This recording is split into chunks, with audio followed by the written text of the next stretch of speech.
المكتب التعاوني للدعوة والإرشاد وتوعية الجاليات بأبها. الحمد لله والصلاة والسلام على رسول الله أما بعد. الله رب العالمين په موږ او تاسو باندې په دې ټول کال کې د یوې میاشتې روژه دا فرض کړې ده چې هغه میاشت هغه را روانه ده د رمضان المبارک د برکاتو نه ډکه میاشت چې دا نږدې ده او را روانه ده. الله رب العالمین په مسلمانانو باندې چې عاقلان وي او بالغان وي الله رب العالمین د دې میاشتې روژه دا فرض کړې ده. محترم اوریدونکو، د دې میاشت پر راتلو باندې خوشحالي پکار ده او دارنګې دې ته تیاری هم پکار دی. داسې تیاری چې په دې میاشت کې سړی محنت وکړي او په دې میاشت کې ښه کوشش وکړي په عبادت کولو کې او دارنګې هر یو نیک عمل ته په وړاندېوالي کې کوشش وکړي، ځکه دا ډېره بهترینه میاشت ده. الله رب العالمین دې میاشتې ته ډېر اوچت مقام ورکړی دی. عظیم کلام قرآن کریم الله رب العالمین په دې میاشت کې نازل کړی دی او دا د دې میاشتې فضیلت دی چې هغه قرآن کریم چې د الله رب العالمین کلام دی زمونږ او ستاسو د دنیا او د آخرت د پیدې کتاب دی، مکمل ضابط حیات دی. زمونږ ټول ژوند او قرآن کریم کې موجود دی. که چېرته موږ د قرآن کریم د وینا مطابق او د الله رب العالمین د کلام مطابق موږ عمل وکړو، څنګه چې الله رب العالمین قرآن کریم کې موږ ته فرمایلی دي، نو زمونږ دنیا هم ښایسته ده او زمونږ آخرت هم ښایسته دی. دغه اوچت کلام الله رب العالمین په دې میاشت کې نازل کړی دی. الله رب العالمین فرمایي شهر رمضان الذي انزل فيه القرآن، میاشت د رمضان هغه ده چې په دې کې قرآن کریم نازل شوی دی. محترم، دا داسې اوچته میاشت ده چې الله رب العالمین پکې قرآن کریم نازل کړي. دارنګې دې میاشت کې الله رب العالمین د جنت دروازې کولاوي او د جهنم دروازې دا پکې بندوي. لکه حدیث کې راځي نبی صلی الله علیه وسلم فرمایي چې کله د رمضان میاشت راشي نو الله رب العالمین په دې کې د جنت دروازې کولاو کی، د جهنم دروازې به کې بندې کی او شیطانان وتړلی شي. دا د څونه عظیمه میاشت ده چې د جنت دروازې به کې الله رب العالمین کولاوي، د جهنم دروازې به کې دا بندي. هغه شیطانان چې هغه د مسلمانانو دشمنان دي، د شیطان کوشش دا دی چې مسلمان په یو طریقه باندې گمراه کی، لیکن الله رب العالمین په دې میاشت کې دا شیطانان تړي، بندي او جیل ته گزاري. دا داسې یو بهترینه میاشت ده د روژې دا میاشت.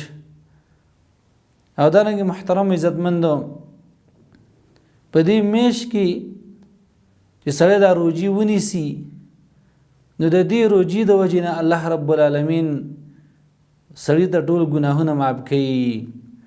لکه حدیث کې راځي رسول الله صلی الله علیه وسلم فرمایي چې چا د رمضان المبارک د میاشتې دا روژه ونیوله نو الله رب العالمین ورته مخکینی ګناهونه معاف کړي. محترم عزتمنو موږ نه څونه ګناهونه کیږي، شپه ورځ زموږ نه ګناهونه کیږي، او ځینې داسې ګناهونه چې هغې زموږ سوچ هم نه وي، زموږ ورته فکر هم نه وي.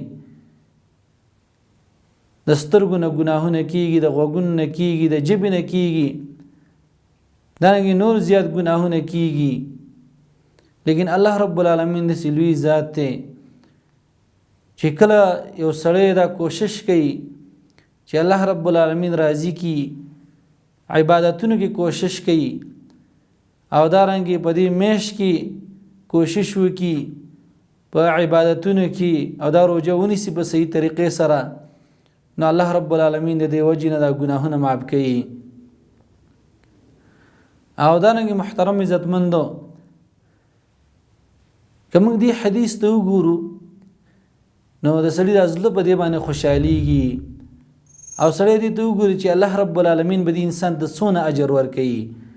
کوم انسان ته دې روژهدار ته کله چې سړی روژه ونیسي نو دا دې روژې دا بدله الله رب العالمین ورکوي.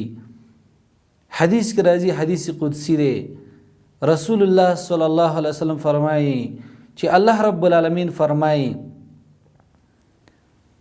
چې بنده هر یو عمل چې کوي دا د هغه دپاره دی، لیکن روژه چې نیسي نو دا روژه زما لپاره ده او د دې بدله به زه ورکوم. نو تاسو وګورئ محترم عزتمندو چې الله رب العالمین به د خپل بنده ته څونه بدله ورکوي. الله لوی ذات دی، وهو العلی العظیم. الله ډیر اوچت ذات دی، لوی ذات دی. د الله سره ډیر غټ غټ بدلی دي. د اسمان او د ځمکې خزانې دا د الله رب العالمین سره دي، او الله رب العالمین دا موږ ته نه دي ښودلي څونه بدله به درکوم.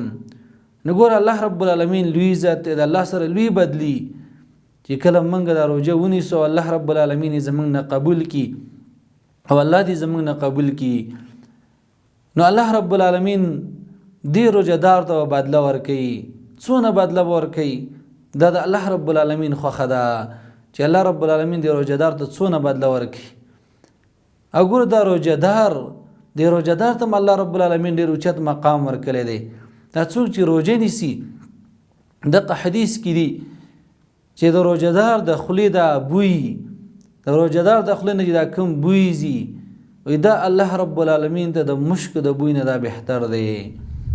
محترم عزتمند، غرض مې دا دی چې دا روژه را روانه ده او دا ډېر اوچته میاشت ده. الله رب العالمین به موږ او تاسو باندې صرف دا یوه میاشت په ټول کال کې پر اسکلې ده چې دې ته ښه خوشحالي مو وکړو او د دې په راتلو باندې خفه نه شو چې یاره موږ د ځان سره دا سوچ او فکر پیدا کړو چې روژه بیا راله او بیا به څه کوو. نه، بلکې د دې په راتلو باندې سړی د الله رب العالمین هغه شکر ادا کړي، حمد دې ادا کړي چې الله رب العالمین ما ته ژوند راکړه. ځکه داسې خلک وو چې هغه په تېره روژه کې ژوندي وي، لیکن په دې روژه کې به نه وي، او الله رب العالمین موږ ته را ژوند راکړو، دې روژې ته موږ راورسولو. نو الله رب العالمین دې موږ ته توفیق هم راکړي دا روژه صحیح ونیسو او په دې کې محنت هم وکړو، او دارنګې حتی الوسط سړی کوشش وکړي چې هر یو عبادت ته وړاندېوالی وکړي او الله رب العالمین په دې کې راضي شي.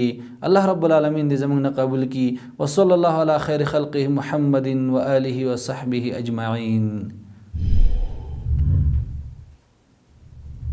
ونحمل هم هذه الجاليات بآيات الكتاب البينات بها كم أبصروا سبل النجاة فضجوا بالشهادة ناطقين، فضجوا بالشهادة ناطقين.